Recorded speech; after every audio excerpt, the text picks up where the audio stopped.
Hello everyone, in this video I'll be showing you a Goku from Dragon Ball Z build guide for Baldur's Gate 3. Now this was one that I've been working on for a while now, and I also have a Vegeta one planned as well, but we're going to be going as a monk for this build. Now there's some cool synergy that we can pick up on, that Goku uses some like magic attacks and also martial attacks. So the Kamehameha is the first thing that I thought of. But as we get through this, I'm going to show you how you can get all these skills that Goku has. So in terms of our ability points, we're going to dump strength, reason being that there is gloves that will set our strength to 23, or we can also use these strength potions, which is a really great option to go for early in the game. Having high dexterity means we're going to have high initiative as well. We want to have our wisdom up high, our constitution high, and our dexterity high. So something along the lines of that should look pretty decent. You can bump up your constitution a little higher or dexterity, whatever one you prefer having higher. More constitution means we will have more health, so you can go something like that. But we want to have our wisdom very high. Now, if you're going to use the hags here, I would recommend using it on the wisdom attribute. Take it to 18. And we're going to get into the build here. I got some pretty nice Goku looking armor there. And yeah, so we're going to continue into our level 2, which just gives us some increased movement speed, another key point. Patient defense, which will give us attack rolls of disadvantage, and you would advantage on dexterity saving throws, these are bonus actions. You also have dash and disengage, so similar to how the rogue thief has the bonus action disengage options there. We get that at level 2 monk, and at level 3 we get to choose our subclass. Now, two of the best ones, Way of the Open Hand and Way of the Four Elements. Way of the Four Elements focuses more on spells, which would work good because things like Fireball can be kind of role-played into how Goku would use like his different attacks, and like the Scorch and Flame would be like Ki blasts. But we're going to go for the Way of the Open Hand for this build, because Goku's a bit stronger than Vegeta. Vegeta focuses more on like his ranged attacks in most of the anime and games, so we're going to focus on the Way of the Open Hand for Goku, because this is a pretty powerful build. Now, we also get our Deflect Missiles, which gives us 1d10 plus their Dexterity modifier, plus your Monk level to deflect ranged attacks. So that's really nice. You can also, if the damage is reduced to 0, you use a key point to deflect the missile. So yeah, it can be a nice way to just give a little bit of extra defense for this. It's a very powerful class. Monk is quite crazy with what you can do. We also get slow fall here, so when you fall, use your reaction to gain resistance for fall damage. But our feat, there's a really good one. Obviously, ability improvement is nice to have, but I think the Tavern Brawler is just straight up broken. So when you make an unarmed attack, use an improvised weapon or throw something, you make your strength modifier is added twice to the damage and attack rolls, which means you're never going to miss an attack ever again. You're going to have 95% chance of hitting everything, because adding the strength modifier twice to the attack roll, when we have the strength potions in Act 3 that give us 27 strength, that's a plus 8 to it, and that's doubled and added to our attack rolls, so we don't miss.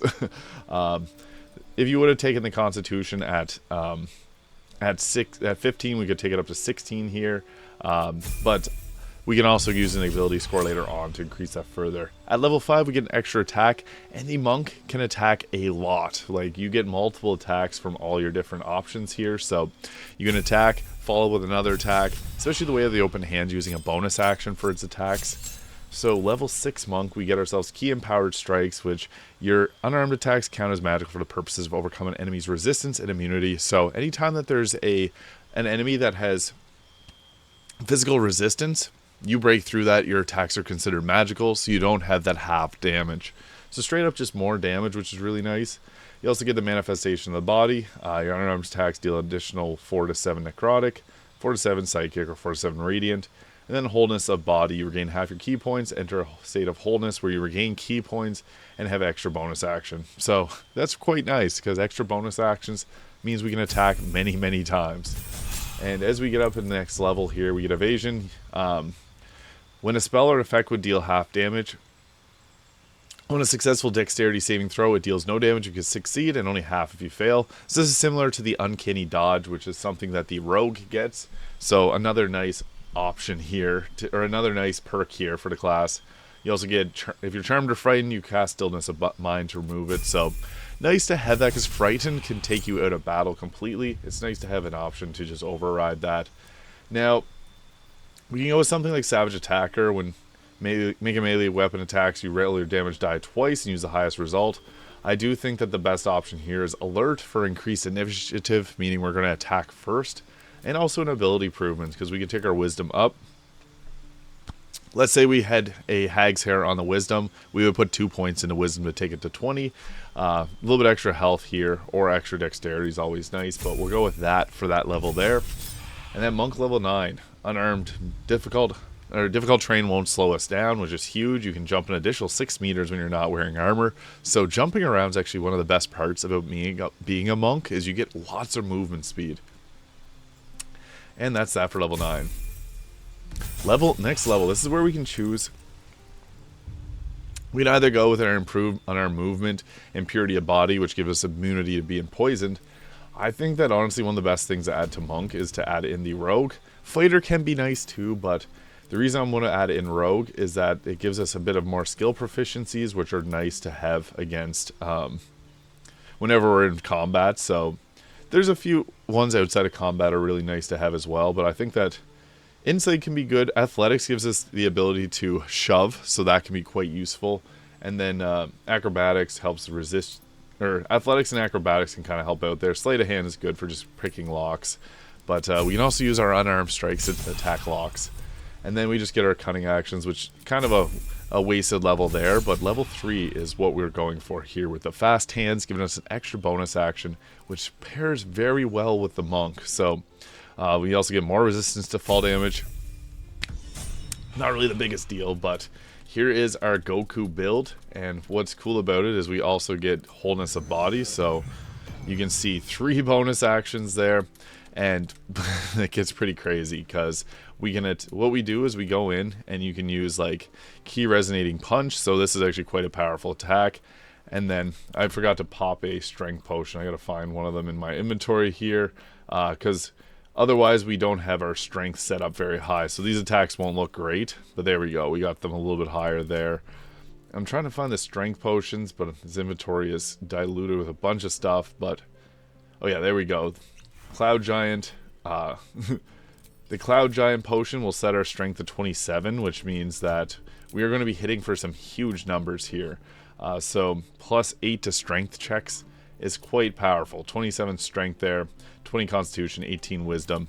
So we can start off with like a Kree resonation attack, which makes the key in its body resonate with yours, and then you can attack it again, and then you can follow up with the bonus action attack. There was 3 there, so you got the flurry of blows, which this is a bonus action, 36 to 68 damage, so you can hit that 3 times in a row.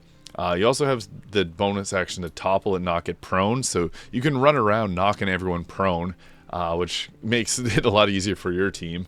And then after that, you can also use Key Resonation Blast, which after using this as your action, this just uses a key point to attack again. So you can attack multiple times, which is getting pretty freaky. If you have a sorcerer, get them to cast Twinned Haste on your monk, and it'll get another action, so it can go around punching more people. You can punch like 10 people per turn, which gets pretty powerful, and it'll make Goku happy. But yeah, this is a pretty powerful build overall. Like the monk level 9 with 3 levels of thief, it gives you a lot of punches, and it's quite funny going around just boom boom boom boom knocking everyone over.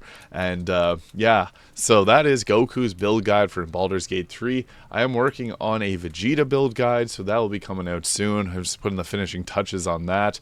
But the armor choices for this are pretty big because that's how we look like Goku. We're using the Robe of the Weave.